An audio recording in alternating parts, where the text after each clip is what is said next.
This is second part of the video in which I will explain the numerical related with electric energy and electric power. So question is, out of 60 watt and 40 watt lamp, which one has higher electric resistance when in use? Two lamps is given, one of 60 watt and other one is 40 watt lamp. And the question asked which one have more resistance, 60 watt bulb having more resistance or 40 watt bulb having more resistance. दोनों में से किसका resistance अधिक होगा, 60 वाट का या 40 वाट के lamps का और बल्ब का. तो मैंने एज्यूम किया फर्स्ट लैंप 60 वाट का, सेकंड लैंप 40 वाट का. And we know the formula of power, that is P is equal to V square upon R. And why I have chosen this formula? Because power having more formula, P is equal to VI, P is equal to I square R. Because in this formula we have to show the relation between power and resistance. So I have chosen this formula, इसलिए मैंने ये formula choose किया. Then R is equal to V square upon P, obviously होगा, definitely, by cross multiplying. Now what is the relation? See here. First I assume the power, that is 60 watt, 1 upon 60. After that I assume power 100 watt, 1 upon 100. After that I have chosen 40 watt power, 1 upon 40. If I divide this 1 by 100, 1 by 60, 1 by 40, which one give more value? 1 upon 40 will give more value. After that 1 upon 60, and after that 1 upon 100 give least value in these three. Means R, that is equal to V square upon P, and V is constant for 60 watt also and 40 watt also. Now this is constant, there is no impact, it just multiply whatever the result. Then 1 upon 60, 1 upon 100, 1 upon 40. Then what you will see, 1 upon 40 gives more value compared to 1 upon 60. So it means the resistance value is high in the case of 40 watt compared to 60 watt. Or here you can see, if power will increase, this is the arrow for increase, then resistance will decrease. And if power will decrease, then resistance will increase. In this way you can show. This relation is known as inversely proportional relation. So in this case 40 watt lamp has more resistance compared to the 60 watt bulb or lamp. So here 40 watt has less power compared to 60 watt, so it has more resistance. Clear? तो इसका मतलब है जिसकी power आपकी कम है उसका resistance क्या होगा, हाई होगा. Now see this another question. The wattage of bulb is 24 watt when it is connected to 12 volt battery. Calculates its effective wattage if it is operate on 6 volt battery. Neglect the change in resistance due to unequal heating of filament in two cases. This question, here the voltage of the bulb is 24 watt and the applying voltage is 12 volt. Now after that this voltage changed to 6 volt. Now you have to find new power. Now I assume the previous power, that was P1 24 watt and the previous volt that was 12 volt जो apply की जा रही थी, और अब उस 12 volt को change किया गया 6 वोल्ट में. तो अब हमें न्यू पावर निकालनी है and that is given by P2. I put question mark, ये हमें निकालनी है. And we know that the power formula, that is V square upon R. तो हम यहाँ पर फर्स्ट केस में, इस केस से हम यूज करेंगे R फाइंड आउट करेंगे. तो मैंने यूज किया formula P1 is equal to V1 square upon R. Then R is equal to V1 square upon P1. Now the value of V1 is 12. 12 into 12 divided by 24. After solving you will get R is equal to 6 ohm. This is the resistance of the bulb. ये आपके पास एक bulb है और ये आपके पास जो filament है उसका आपके पास रेसिस्टेंस आ गया 6 ohm. बल्ब आपके पास सेम है, उसे चेंज नहीं किया गया, तो इसका जो फिलामेंट है चेंज नहीं किया जा रहा, ना ही हीटिंग के कारण इसका रेजिस्टेंस चेंज हो रहा है. ये क्वेश्चन में मेंशन है. इसका मतलब ये 6 ओम ही रहेगा जब इसे 6 वोल्ट से अप्लाई करेंगे तब भी. तो resistance will not change, resistance will remain same.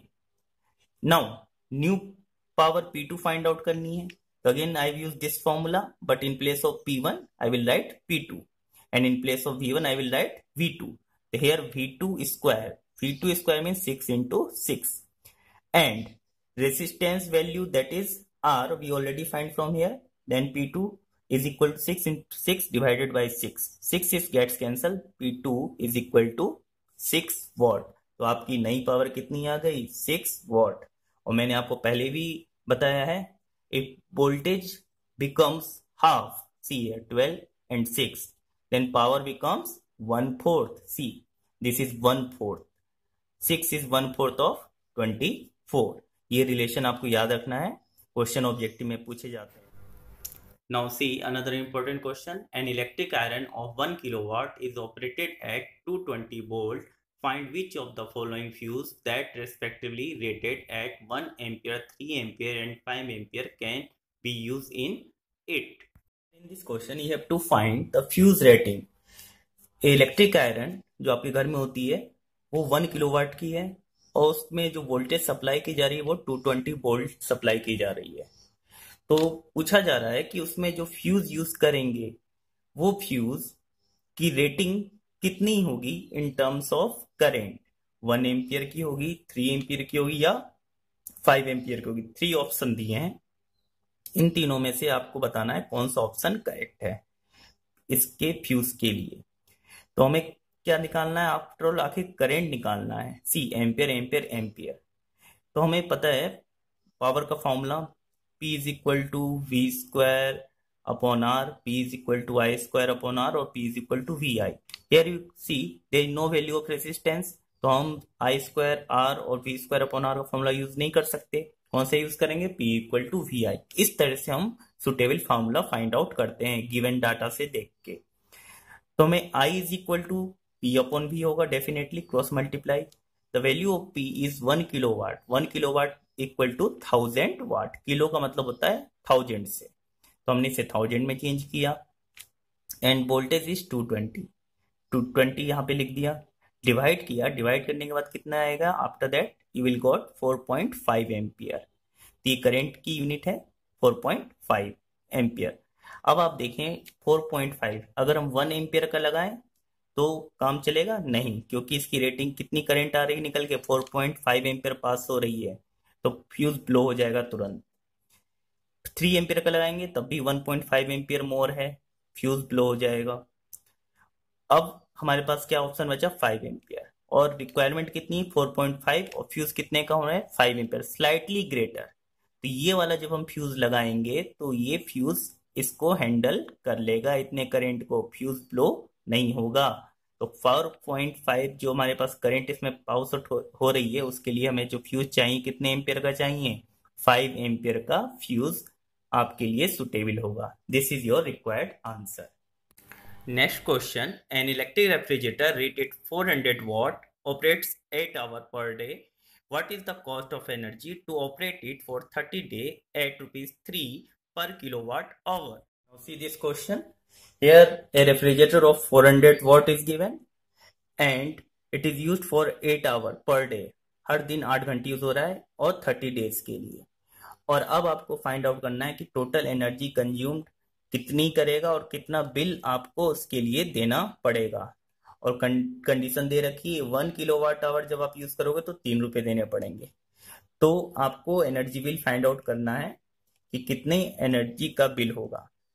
तो इसके लिए कंडीशन दे रखी है 1 किलोवाट आवर जब आप एनर्जी कंज्यूम करोगे तो आपको 3 रुपए देने पड़ेंगे. तो अगर हम कैलकुलेट कर लें टोटल एनर्जी कितनी है और उसमें 3 से मल्टीप्लाई कर दें तो फाइनल आपका इलेक्ट्रिक बिल निकल के आ जाएगा कि आपको इतने पैसे देने पड़ेंगे. तो एनर्जी का फॉर्मूला क्या होता है आपके लिए? Power into time. Best formula because power is given and time is also given, so I use this formula. Now power and time, you know the commercial unit is kilowatt hour, so we will convert this 400 watt into kilowatt by dividing it 1000 divide कर देंगे, kilowatt में आ जाएगा. जैसे metre को kilometre में change कैसे करते हैं? 1000 से डिवाइड करके. सिमिलरली 1000 से डिवाइड कर दिया, that is 0.4 kilowatt. Now time 8 hours per day. Now in 30 days 30 into 8 that is 240 hour. Power की जगह मैंने पावर सब्स्टिट्यूट कर दी 0.4 kW, टाइम की जगह time 240 hours. After multiplying, that is 96 kilowatt hour. Kilowatt this one and hour, kilowatt hour. ये हमारी energy consumption आ गई 30 days में, that is 96 kilowatt per hour. Now cost of 1 kilowatt hour is 30 and total energy consumed is 96 kWh. So 96 multiplied with 3, that is 288 rupees you have to pay. This is your required answer. हमने क्या किया, total energy consume जो 30 days में हुई वो calculate की, वो आ गई 96 किलोवाट आवर. 1 किलोवाट आवर की 3 रुपीज है, तो 96 किलोवाट की कितनी होगी, 96 multiplied with 3, that is 288 rupees. See next question. A household uses the following electric appliances: refrigerator operating 400 watt for 10 hours each day, 2 electric fans operating 80 watt each of 6 hours daily, 6 electric tubes operating 80 watt each of 6 hours daily. Calculate the electricity bill for the household for a month of June if cost of electric energy is 3 per unit. बहुत कम है, 3 रुपए per unit. इस question में आपके पास एक refrigerator है, वो 10 hours के लिए यूज किया जा रहा है डेली, और उसमें जो पावर दे रखी है रेफ्रिजरेटर की वो 400 वाट है. तो यहाँ पर हमारे पास energy consumed by refrigerator in a day 10 hours is equal to P into T. Power is given 400 watt, then 400 watt divided by 1000 to convert into kilowatt, and hour is 10 hour given. 400 divided by 1000 into 10. After solving this you will got 4 kilowatt hour. ये refrigerator का हमने निकाल लिया. Now there are 2 fans, 2 fan हैं, और वो कितनी energy consume कर रहे हैं 6 घंटे में. तो हमने एक फैन का पहले निकाला, E is equal to P into T.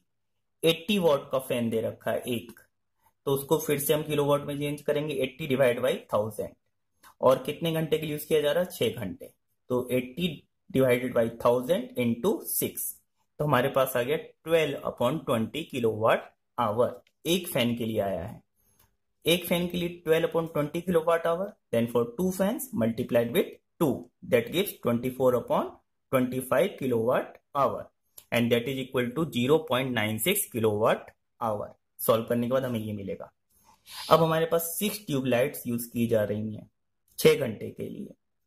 Then 6 और एक ट्यूबलाइट 18 वोल्ट की है, तो 18 को फिर से हम किलोवाट में चेंज करेंगे. 18 डिवाइड बाई 1000. इस बात का ध्यान रखना है, वॉट को किलोवाट में चेंज करना है जब आप एनर्जी कंजप्शन फाइंड आउट कर रहे हो इन दैट केस, क्योंकि हमारी कमर्शियल यूनिट क्या होती है किलोवाट आवर.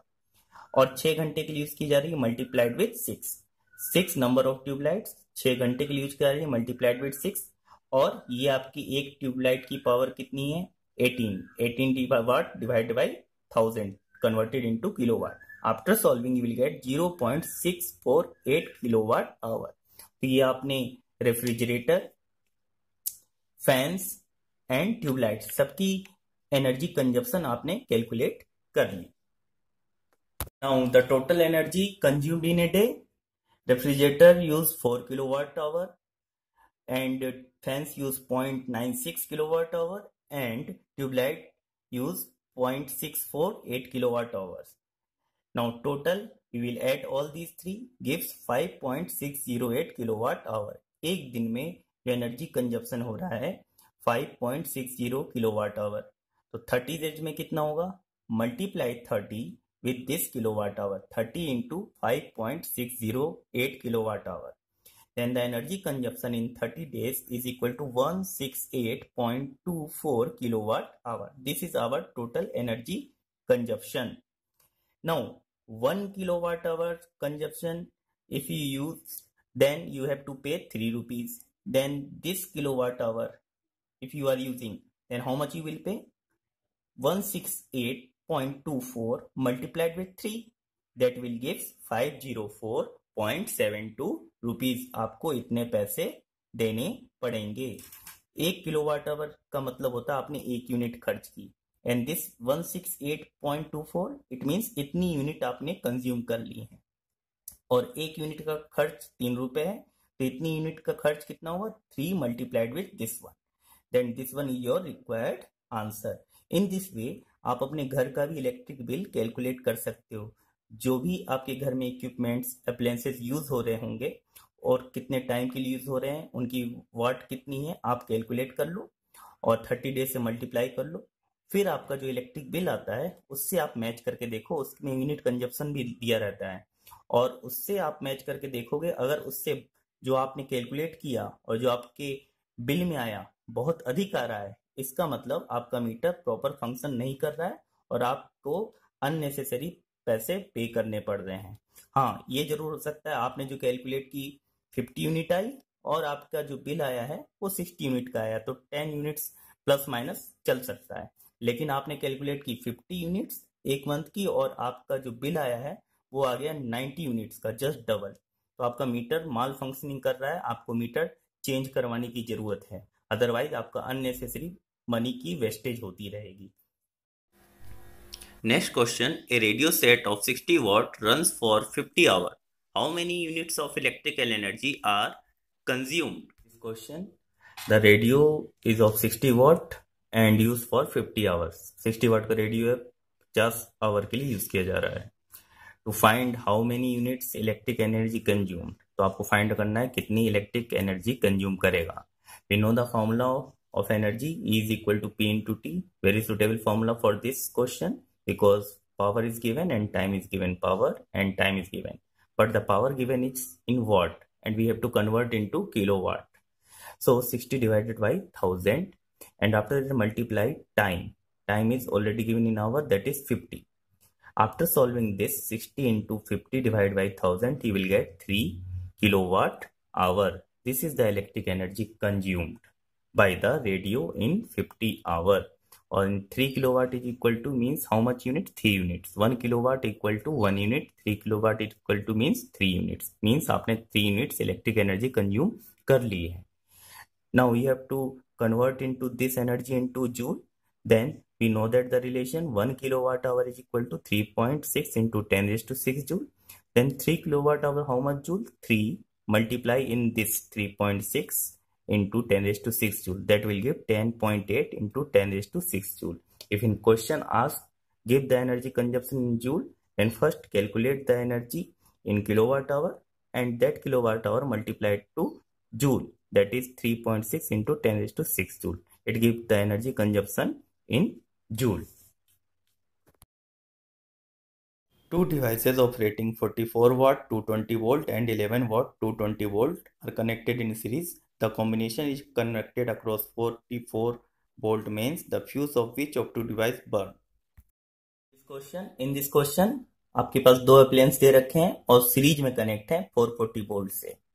नाउ मैंने एज्यूम कर लिया appliance A and appliance B.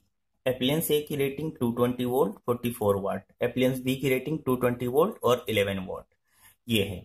और क्वेश्चन पूछा जा रहा है इन दोनों में से कौन सा फ्यूज अप्लायंस का वन होगा, अप्लायंस ए का फ्यूज वन होगा या अप्लायंस बी का फ्यूज वन होगा जब उसमें 440 वोल्ट अप्लाई की जा रही है।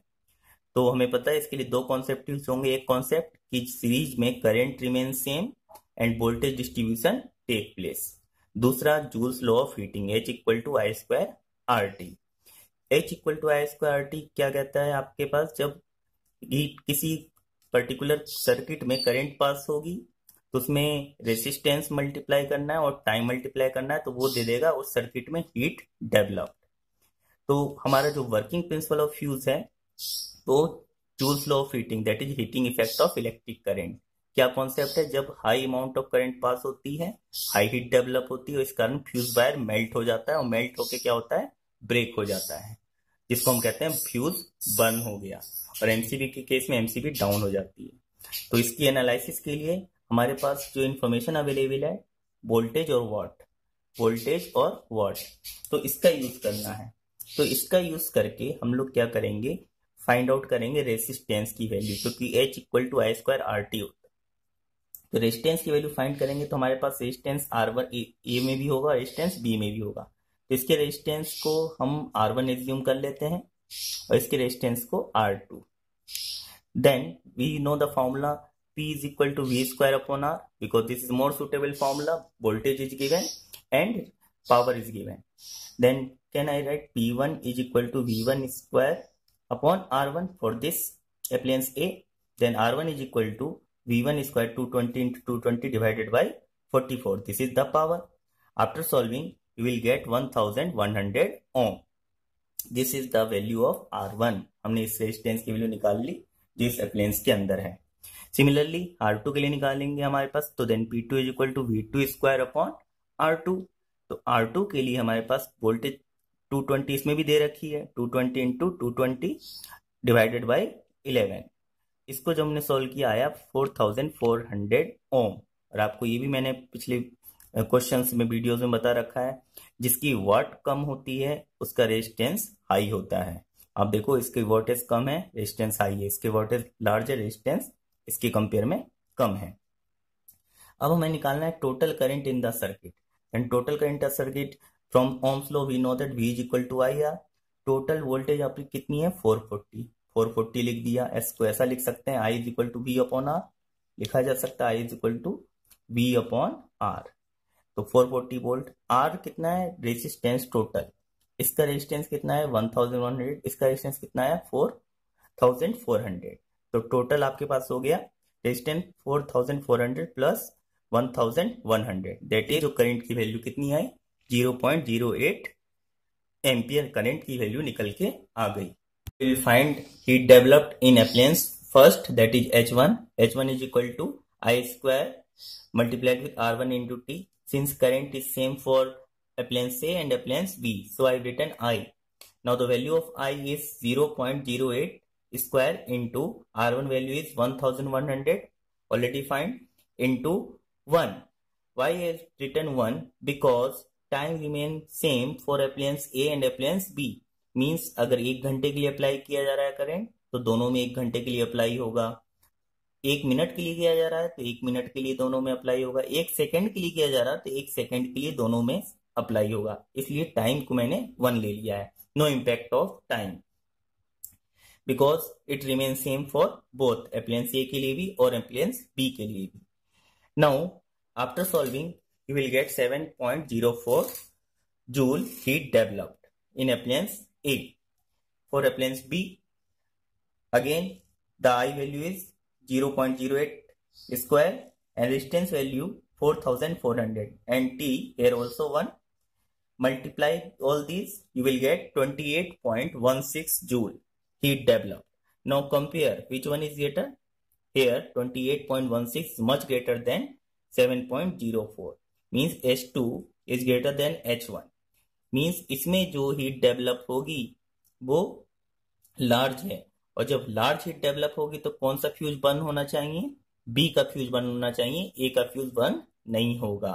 सो in this way you have to explain this question with proof.